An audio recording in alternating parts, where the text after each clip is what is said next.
Oke, assalamualaikum warahmatullahi wabarakatuh. Om Swastiastu, Namo Buddhaya, Salam Kebajikan.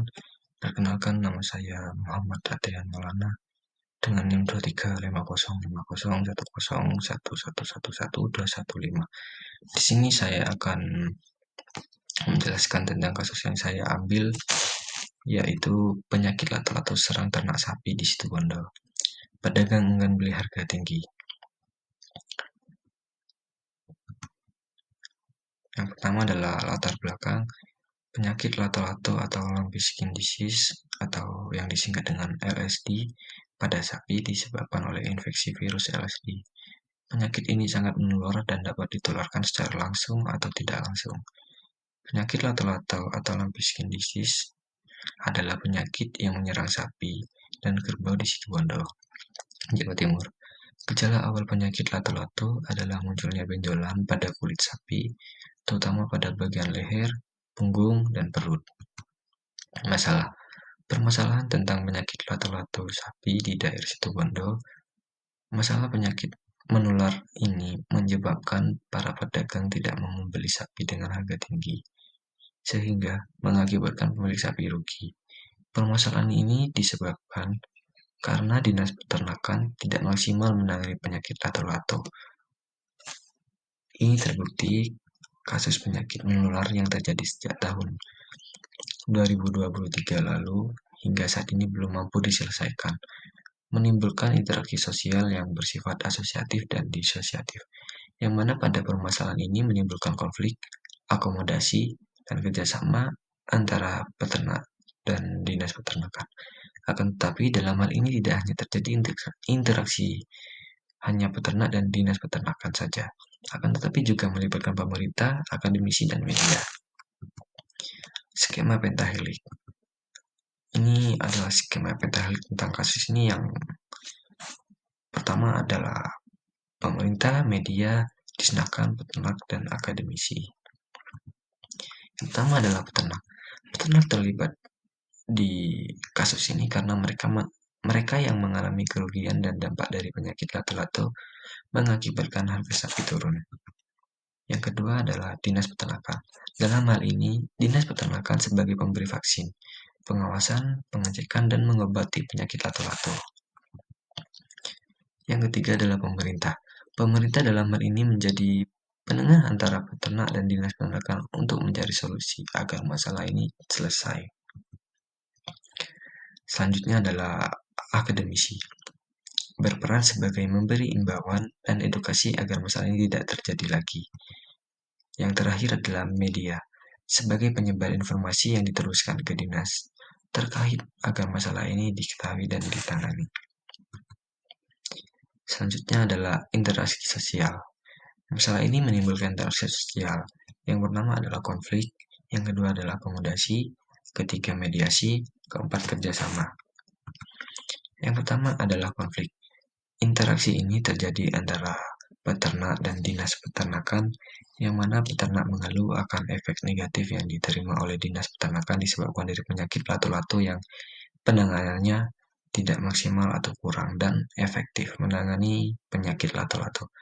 Hal ini menimbulkan interaksi sosial yang bersifat disosiatif, yang mana menimbulkan konflik antara individu dan kelompok yang menimbulkan perpecahan. Yang kedua adalah akomodasi.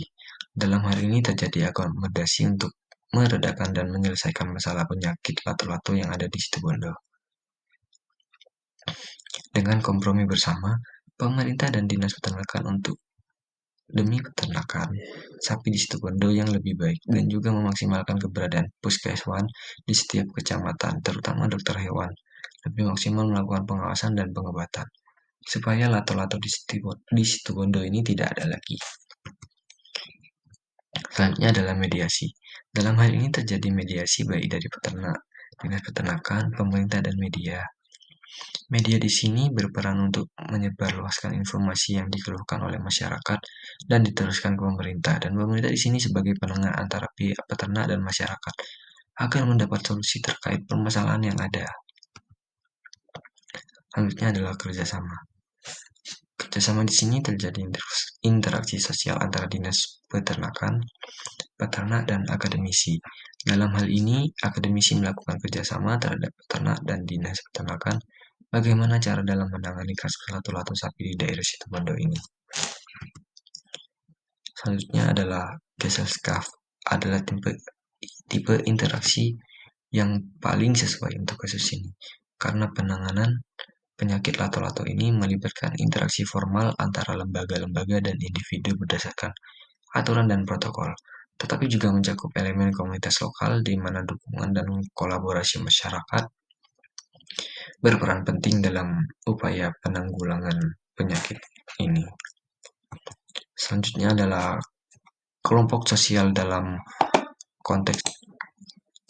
Yang pertama adalah pemerintah dan lembaga kesehatan hewan.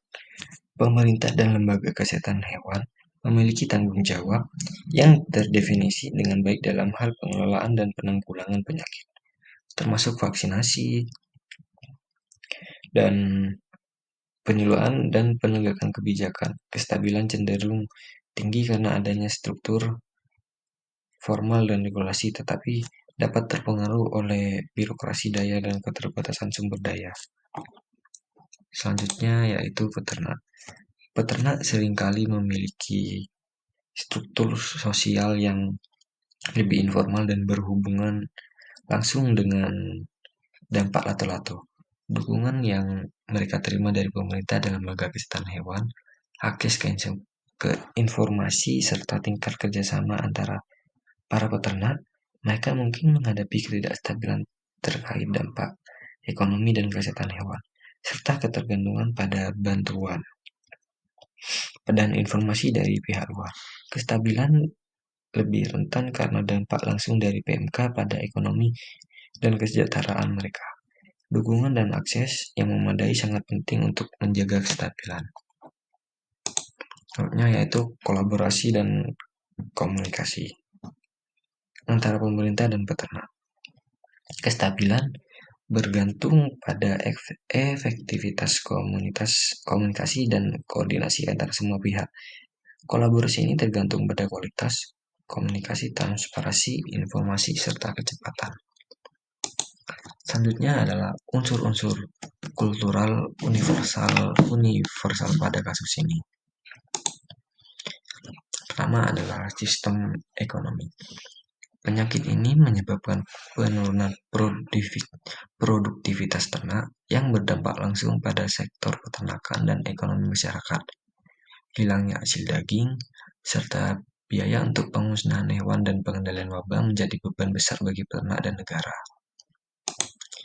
Selanjutnya adalah organisasi sosial.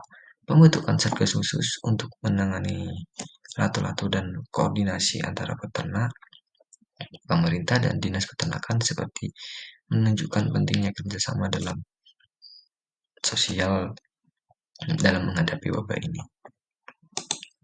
Contohnya adalah teknologi. Penggunaan teknologi dalam produksi vaksin dan pemantauan lalu lintas hewan merupakan contoh penting dari penerapan teknologi dalam sektor peternakan. Solusi yang saya rekomendasikan untuk menyelesaikan atau memperbaiki kasus ini melalui unsur-unsur kultural universal tersebut. Yang pertama adalah ekonomi. Pemerintah perlu menyediakan bantuan finansial bagi peternak yang terdampak, serta membentuk program asuransi ternak untuk meringankan kerugian ekonomi. Selanjutnya adalah kesehatan, intensifikasi vaksinasi massal dan pengawasan kesehatan hewan, termasuk kontrol lebih ketat terhadap pergerakan hewan untuk mencegah penyebarannya. Adalah sosial. Edukasi masyarakat mengenai pencegahan wabah, termasuk sanitasi peternakan, dan pentingnya pelaporan dini.